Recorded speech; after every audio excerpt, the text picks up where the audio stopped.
విచ్చలవిడి జీవితం వద్దు వద్దు వద్దు, మంచిది కాదు మంచిది కాదని దేవుడు మొత్తుకుంటాడు, మనుషులు మొత్తుకుంటారు. వినరు. సావుమూడోడు వినడు, కర్మగానుడు వినడు. మరేం జరిగిద్ది? అమ్మా వాడి గురించి వాకప్ చేశామమ్మా, పెద్ద గాలోడని తెలిసిందమ్మా, వాడు గాలి వెధవమ్మా, వాడు పని పాట చేయనోడమ్మా, వాడు పోరంబాకులు వెధవమ్మా, వాడు రేపు నిన్ను టార్చర్ చేస్తాడమ్మా, వాడు దుర్మార్గుడమ్మా, నువ్వేదో లవ్వు అది అని చెప్పి అంటున్నావు కానీ మోసగాడమ్మా, నీకు తెలియదమ్మా, నిన్ను ట్రాప్ చేశాడమ్మా వాడంటే. స్టేషన్ పోయి ఏం చెప్పిద్దో తెలుసా? మా అమ్మ మా నాన్న వల్ల నాకు ప్రాణాపాయం ఉందండి. ఎందుకమ్మా? ఇన్నాళ్ళు ప్రాణాపాయం ఉంటే మరి ఎప్పుడో సావగొట్టేవాళ్ళుగమ్మా, ఇన్నాళ్ళు ఎందుకు బతికిచ్చారమ్మంటే, కాదండి ఇప్పుడు నేను ఆ అబ్బాయిని లవ్ చేశానని, ఆ అబ్బాయిని లవ్ చేశానని మాకు ప్రాణగండం ఉందండి. ఎవరి మీద పెడతావమ్మా? మా అమ్మ మా నాన్న మీద. ఇన్నాళ్ళు నిన్ను పెంచి పెద్ద చేసి నీకు మంచి సలహాలు చెప్పి నీకు అన్నం ఇచ్చి వస్త్రం ఇచ్చి పైసలు పెట్టి చదివిచ్చి నిన్ను ఒక పొజిషన్కి తీసుకొస్తే బుద్ధి లేకుండా స్టేషన్కి పోయి తల్లిదండ్రి మీద చెప్తావా వాళ్ళ వల్ల ప్రాణాపాయం ఉందని? నిజంగా నీకు దమ్ముంటే సరే, ప్రేమించావు కాదంటల్లా, ఇష్టపడ్డావు కాదంటల్లా, వాడికి చెప్పు, ఆ వెధవాయికి చెప్పు, ఒరే వెధవా సరే నన్ను ప్రేమించావు, లవ్ చేస్తానన్న ఏదో తగలబడ్డావు, ముందు నీ కాళ్ళ మీద నువ్వు నిలబడరా గాలి ఎదవా, నీ కాళ్ళ మీద నువ్వు నిలబడరా, నువ్వు నిలబడు, నీ కెరియర్ని మంచిగా ప్లాన్ చేయి, నేను కూడా చదువుతా నువ్వు కూడా చదువు, ఒక కొలికొద్దాం. ఇప్పుడు లవ్ వచ్చిందని పెళ్లి చేసుకొని పిల్లల్ని కంటే పుట్టిన వాళ్ళకి ఏం చేస్తావురా? నీ కాళ్ళ మీద నువ్వు నిలబడు, నా కాళ్ళ మీద నేను నిలబడతా, నేను చదువుతా, నేను కూడా సాధిస్తా, నువ్వు కూడా సాధించు. నువ్వు పొజిషన్లోకి వచ్చినాక నీ ఫ్యామిలీ నీ మాట వింటది, నా ఫ్యామిలీ నా మాట వింటది. ఎందుకంటే పిల్లలు వాళ్ళ కెరియర్ని చక్కగా డిజైన్ చేసుకున్నారు, వాళ్ళు తమ లైఫ్ని ఎలా నడిపించుకోవాలో వాళ్ళకి తెలిసింది. కాబట్టి వాళ్ళకి పొరపాటు నిర్ణయం చేయరు, వాళ్ళ నిర్ణయంతో మనం ఏకీభవిద్దామని నీ ఫ్యామిలీ మెంబర్స్ నీ మాట సపోర్ట్ చేసే స్థాయికి ఎదుగో. నీకు దమ్ముంటే ఎదిగి ఆ తర్వాత వెళ్ళి నిలబడు నీ తల్లిదండ్రి ముందమ్మా, నేను ఫలానా వాడిని ఇష్టపడ్డాను లేదా నేను ఫలానా దాన్ని ఇష్టపడ్డాను అని చెప్పి నువ్వు చెప్పు. ఖచ్చితంగా సపోర్ట్ చేస్తారు. 1 ఏడు కాకపోతే 2 ఏళ్ళు 3 ఏళ్ళు 4 ఏళ్ళు 5 ఏళ్ళు నిరీక్షించి పెద్దల ఆమోదంతో చేసుకో, అది ఒరిజినల్.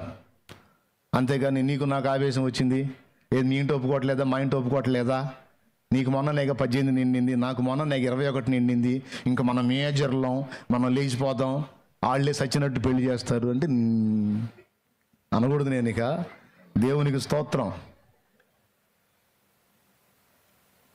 ఎవరు నాశనం అవుతారు? ఇక అప్పుడు వచ్చి పుట్టింటి మీద పడిద్ది, పడి ఫస్ట్ వాళ్ళ చేత వీళ్ళ చేత రాయబారాలు పంపించిద్ది. పిల్ల ఏదో తెలుసో తెలియకో, పిల్లగాడు ఏదో తెలుసో తెలియకో తప్పు చేశారనుకో, ఆంతును వదిలేస్తారా? దగ్గరికి తీయొద్దు. తల్లిదండ్రి ప్రేమ అంటే క్షమించాలిగా, అందులో యేసు ప్రభు నమ్ముకున్న వాళ్ళు అంటగా క్షమించాలిగా అని రాయబారాలు పంపించి చిన్నంగా కొంపలోకి ఎంట్రీ ఇస్తారు. ఎంట్రీ ఇచ్చిన వాళ్ళు వాళ్ళు బతికితే పర్వాలా, మళ్ళా వాడు చేసే టార్చర్ అంతా చెబుతుంటుంది దరిద్రపతి దయ్యమోహందే. నేను ఎవడు చేసుకోమన్నాడు? మేము ఆ రోజు అంతసేటు మొత్తుకొని చెబుతుంటే నువ్వు ఎందుకు బరి తెగించి అడుగులేసావు? అందరూ అడమంతరంగా ఊరేగి మళ్ళీ ఇప్పుడు వచ్చి నన్ను దంతున్నాడు, నన్ను లాగుతున్నాడు, నాకు అన్నం పెట్టట్లేదు, నాకు వస్త్రం ఎట్లంటే ఎందుకు వచ్చావు? దెయ్యమోహం దానా ఎందుకు వచ్చావు? తెలిసి తెలియక తప్పు చేశాను అనుకో, పగ తీర్చుకుంటారా ఏంది?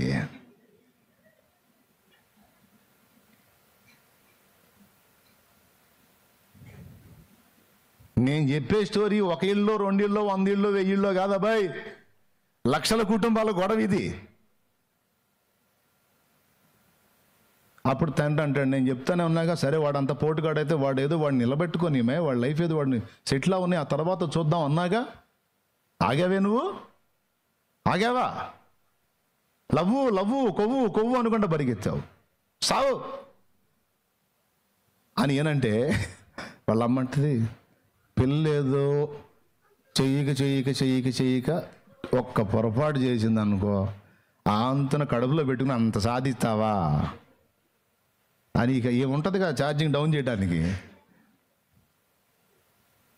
టార్చర్, తల్లిదండ్రికి నరకం. ఎందుకు? వాళ్ళకి తెలుసు వాడు తేడా అని, వాళ్ళు ముందే చెప్పారు. ఇలా ఈరోజు చెప్తున్నా, నేను ఈ మాటలు మాట్లాడుతుంటే ఎప్పటికీ లేచిపోయి పెళ్లి చేసిన వాళ్ళందరికీ మంట మండుతుంటుంది. మంట మండితే నీళ్లు పోసుకోవటం చేయగలిగింది ఏం లేదు. దేవునికి స్తోత్రం కలుగును గాక. ఆల్రెడీ రన్నింగ్లో ఉన్న వాళ్ళకి ఇంకా మండుతూ ఉంటుంది. మండితే మండని, అందుకే ఆ ఛానల్ పెట్టొద్దని చెప్పేది నేను. మార్చుకో,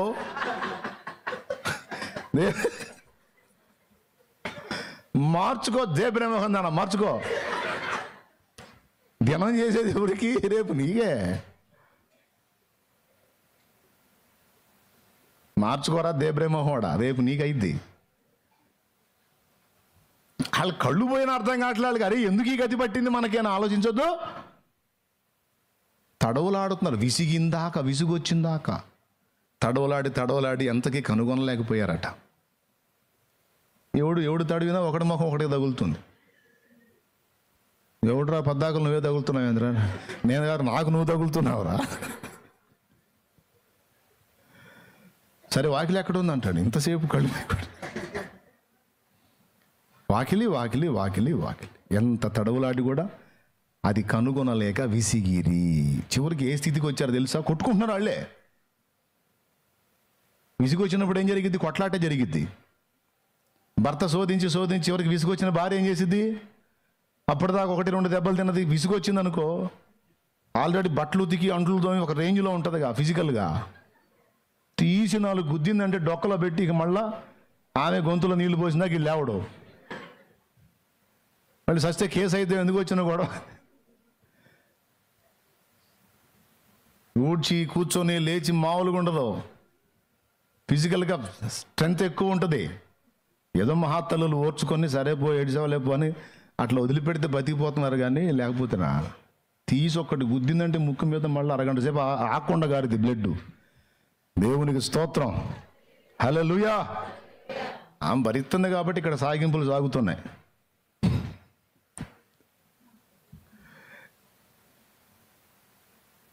ఏందని అటు చూస్తున్నారు? కాదా?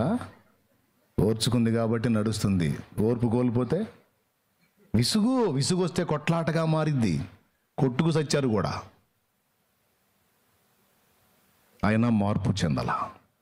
చివరికి దేవుడు ఏం చేశాడు తెలుసా?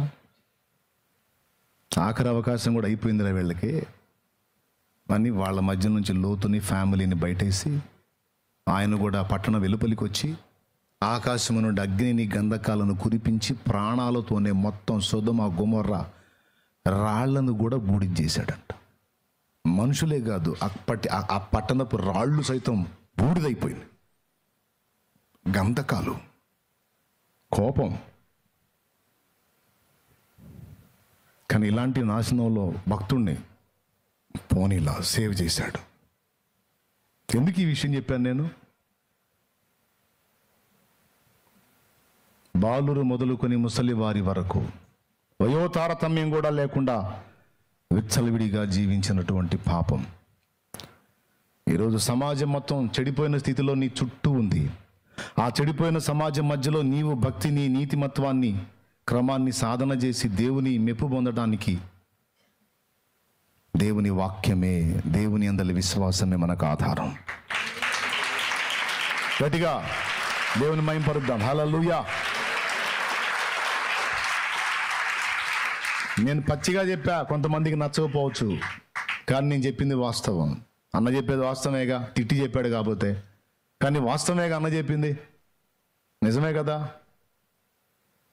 ప్రేమించాము అంటే వెంటనే ఎగురుకుంటా పెళ్లి చేసుకోవాలనే లేదుగా, ముందు కెరియర్ని డిజైన్ చేసుకోవాలి కదా. నేను కాస్త కూర్చో చదివాను, నాన్న కష్టపడి నన్ను చదివించాడు, ఇంకొంచెం చదివితే జాబ్ వచ్చింది. ఆడు కూడా ఇంకొంచెం కష్టపడితే, ఇంకొక సంవత్సరం కష్టపడితే ఆడికి జాబ్ వచ్చింది. ఆడికి ₹1 వస్తుంది, నాకు ₹1 వస్తుంది. రేపు వివాహం అయిన తర్వాత పిల్లలు పుడితే వాళ్ళకి భవిష్యత్తు వచ్చింది. లేకపోతే ఇద్దరం ఫుడ్కి లాటరీ కొట్టాలా, రేపు కన్నోళ్ళని కూడా కడుపు మార్చాల్సిన పరిస్థితి వచ్చింది. ఆ దుర్భర స్థితి ఎందుకు? నాకు తెలిసిన 2 ఉన్నారు. 7 సంవత్సరాలకు ముందే వాళ్ళు ఇష్టపడ్డారు. 7 ఏళ్లకు ముందు వాళ్ళు కాలేజీలో పరిచయం అయ్యారో లేకపోతే స్కూల్లో పరిచయం అయ్యారో, సంథింగ్ బంధువర్గంలో పరిచయమో, మొత్తానికి ఒకరినొకరు ఇష్టపడ్డారు. ఇష్టపడ్డాం కదా అని చట్టాపట్టాలు వేసుకొని తిరగల, లైంగిక వాంఛలు తీర్చుకోవడానికి బైకులెక్కి తిరగల, ముసుగులు గట్టి వాళ్ళ నాన్నే రోడ్డు అమ్ముతుంటాడు, నాన్న ముందే పోయింది. ఆయన అనుకుంటాడు మా అమ్మాయి కాలేజీలో బాగా చదువుతున్నాడు, పాప ఆడి ముందే పోయింది. పోతా ముందు ఒకటి చెప్పి, అరే మా నాన్న ముసుగేసుకున్నాక పర్లేదు, గుర్తుపట్టాడు అనుకుంటా. ఆ పిచ్చోడేమో నా కూతురు రత్నం, నా కొడుకు బంగారం అనుకుంటాడు కళ్ళ ముందే. కానీ వీళ్ళు 7 సంవత్సరాలు బైకులెక్కి తిరగలా, లైంగిక వాంఛలు తీర్చుకోవడానికి ట్రై చేయాలా, విచ్చలవిడిగా ప్రవర్తించలా, మాట్లాడుకున్నారు. నేను నీకు ఇష్టమయ్యాను, నువ్వు నాకు ఇష్టమయ్యావు, నీ ప్రవర్తన నాకు నచ్చింది, నా ప్రవర్తన నీకు నచ్చింది, ఓకే, ఒక అండర్స్టాండింగ్కి వద్దాం. ఒకరోజే మాట్లాడుకున్నారు. కష్టపడదాం, చదువుదాం. అమ్మాయి ఫ్యామిలీ కొంచెం సంపన్నులు, అబ్బాయి కొంచెం పేద కుటుంబం. అమ్మాయి ఫ్యామిలీ మెంబర్స్ జాబ్ హోల్డర్స్, అబ్బాయి ఫ్యామిలీ మెంబర్స్ కూలీలు, రైతువారి కూలీలు. మరి వీళ్ళకి అమ్మాయిని ఇవ్వడానికి ఫ్యామిలీ ఒప్పుకోదు.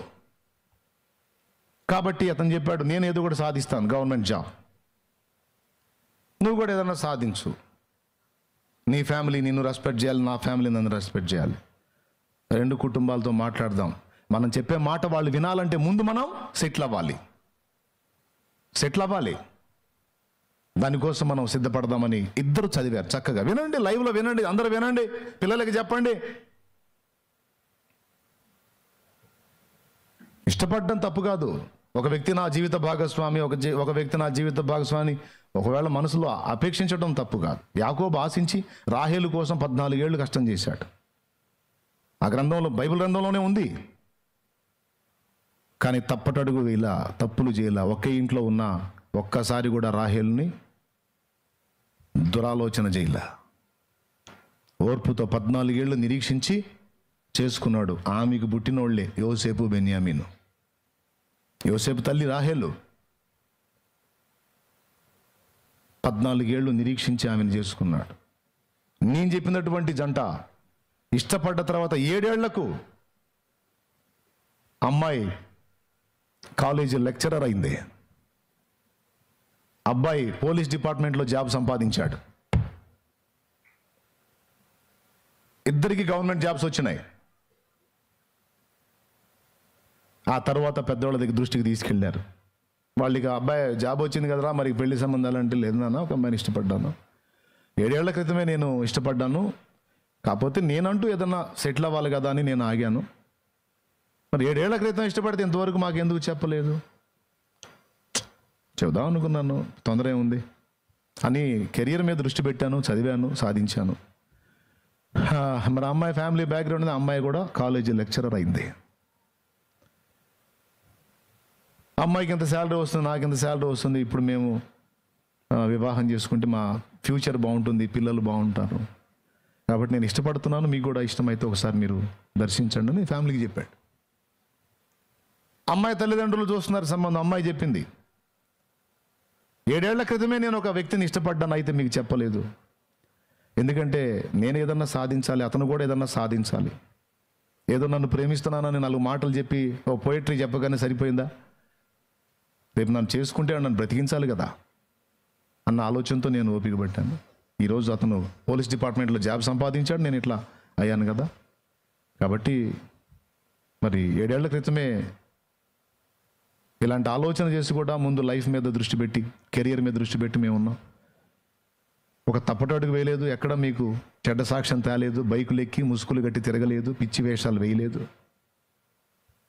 మా పవిత్రతను, పరిశుద్ధతను మేము కాపాడుకున్నాం. అండ్ దేవుణ్ణి ఎరిగిన వాళ్ళంగా మేము జాగ్రత్తగా ఉన్నాం.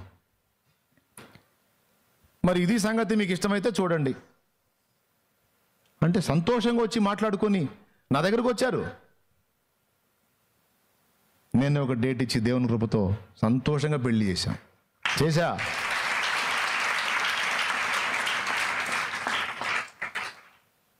నేను మాట్లాడే మాటలు మంట పుట్టించవచ్చు, కానీ ప్రేమించువాడు గద్దించును, పగవాడు లెక్కలేని ముద్దులు పెట్టిందనుంది. ముద్దులు పెట్టడం కాదు, మూతి పగలగొడత అవసరమైతే. జాగ్రత్త చెప్పే విషయంలో. దేవునికి స్తోత్రం కలుగును గాక. చదువుకున్నావు బిడ్డ, జ్ఞానవంతుడివి, జ్ఞానవంతురాలివి. చేజేతులు ఎందుకు జీవితం నాశనం చేసుకుంటావు? చదువు లేదా? సంస్కారం లేదా? పద్ధతి లేదా? నువ్వు ఒక వ్యక్తిని ఇష్టపడటం తప్పు కాదు, కానీ ఇష్టపడ్డాడన్న పేరుతో లేచిపోవటం తప్పు, స్టేషన్లకు వెళ్ళటం తప్పు, విచ్చలవిడి లైంగిక పాపం చేయటం తప్పు, చట్టా పట్టాలు వేసుకొని తిరగటం తప్పు. నా అభిప్రాయం ఇది. ఓపిక పట్టండి, చదువుకోండి, ఒక స్థాయికి రండి, మీరు నిలబడండి, చెరో రూపాయి సంపాదించుకునే పొజిషన్కి ఎదగండి. రేపు మీకు పుట్టే పిల్లల లైఫ్ బాగుంటుంది. మీరు ఆవేశపడి మీ ఆనందం కోసం అడుగులేస్తే రేపు మీకు పుట్టే బిడ్డలు దెబ్బతింటారు, వాళ్ళ లైఫ్ కొలాప్స్ అయిపోయింది. చదువుకున్న వాళ్ళు సంస్కారం లేకుండా ప్రవర్తించొద్దు, సంస్కారం కలిగి నడుచుకోండి అనేది నా సలహా. ఎంతమందికి అర్థమైంది? రైట్. ఇదంతా ఎందుకు చెప్పాను? ఏదో సందర్భం వచ్చింది కాబట్టి చెప్పా, లేకపోతే అచ్చంగా ఇది చెప్పాలని నేనేం పూనుకోలా. భక్తులను తప్పించి దుష్టులను శిక్షించుటకు దేవుడు పూనుకున్నప్పుడు ఆ నీతిమంతుని తప్పించాడనుంది. అతను ఎలా నీతిగా ఉన్నాడంటే దైవ వాక్యం హృదయంలో పెట్టుకున్నాడు. ఆ వాక్యాన్ని ఆధారం చేసుకొని దేవుడు అతన్ని లాగాడు బయటికి. ఈరోజు మీ అందరికీ చెప్తున్నాను, విషయం ఏంటంటే పైన వచనాన్ని వర్ణించాను ఇప్పటిదాకా, నా అసలు వచనంలోకి రాలా.